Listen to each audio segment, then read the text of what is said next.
ನಮಸ್ಕಾರ ಎಲ್ರಿಗೂ. ನಾನೀಗ ಕನಕಪುರ ರಸ್ತೆಯಲ್ಲಿ ನಿಂತ್ಕೊಂಡಿದ್ದೀನಿ. ತಮ್ಮೆಲ್ರಿಗೂ ಗೊತ್ತಿರೋ ಹಾಗೆ ನಾನು ಕೆಲವು ದಿನಗಳ ಹಿಂದೆ ಈ ರಸ್ತೆ ವಿಡಿಯೋ ಮಾಡಿ ನನ್ನ ಸಾಮಾಜಿಕ ಜಾಲತಾಣಗಳಲ್ಲಿ ಹಂಚಿಕೊಂಡಿದ್ದೆ. ನಮ್ಮ ಅಧಿಕಾರಿಗಳಲ್ಲಿ, ಪ್ರತಿನಿಧಿಗಳಲ್ಲಿ ಕಳಕಳಿಯಿಂದ ಕೇಳಿಕೊಂಡಿದ್ದೆ, ಇದರ ಡಾಂಬರೀಕರಣ ತುಂಬ ಅವಶ್ಯಕತೆ ಇದೆ ಅಂತ. ಇದರ ಡಾಂಬರೀಕರಣ ಆಗಿದೆ, ದಯವಿಟ್ಟು ಒಂದ್ಸಲ ಗಮನಿಸಿ.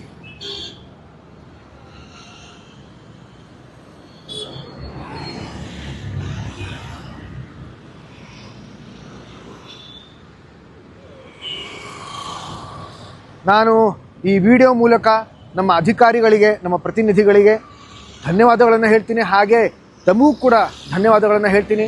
ಯಾಕಂತಂದರೆ ನಾನು ಆ ವಿಡಿಯೋ ಮಾಡಿ ನನ್ನ ಸಾಮಾಜಿಕ ಜಾಲತಾಣಗಳಲ್ಲಿ ಹಂಚ್ಕೊಂಡಾಗ ತಾವು ಹೆಚ್ಚು ಹೆಚ್ಚು ಸಂಖ್ಯೆಯಲ್ಲಿ ಅದನ್ನು ಹಂಚ್ಕೊಂಡ್ರಿ. ಅದರ ಪರಿಣಾಮವಾಗಿ ಈ ಕೆಲಸ ಆಗಿದೆ. ಹಾಗಾಗಿ ಮತ್ತೊಮ್ಮೆ ಮಗದೊಮ್ಮೆ ತಮಗೂ, ನಮ್ಮ ಅಧಿಕಾರಿಗಳಿಗೆ ಮತ್ತು ನಮ್ಮ ಪ್ರತಿನಿಧಿಗಳಿಗೆ ಧನ್ಯವಾದಗಳು.